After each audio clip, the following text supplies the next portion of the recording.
ran ban jam kene ye na Alakiir ban jadi ceban nyal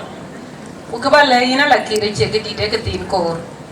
bang di bi wolo leng na kora ki ba lo yo ke ka bale ina ki ye joy ban being a leader akor ba ya humble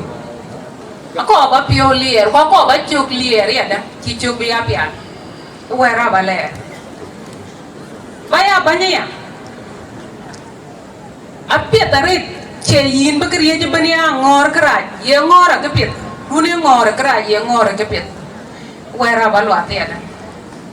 can baya ban ke kapiat baya koi kene koi ku ye tar kepiat katar keraj ki kai kene ke cana ye luele la etong jinga ye luela ban e ya lua can baya lua ki medianga lua ke kul keraj ku medianga lua ke kul kepiat ye jal ke na koy kun ta piet katara che ben ngar Pawuoi piet ke yana le ngar Pawuoi ja ni nyir ke ai nyir mo mo gunden ke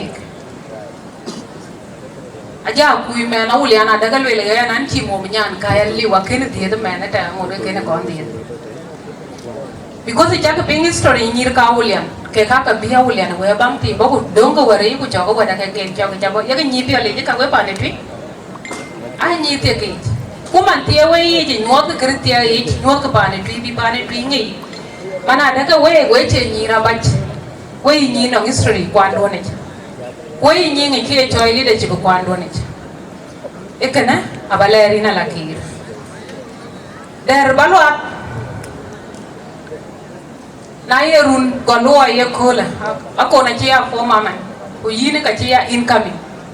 Goloi mane and also start the planning bin occasion chirkene bina be loy kul jela ko le in pe mia ba be loy ke chira ko loy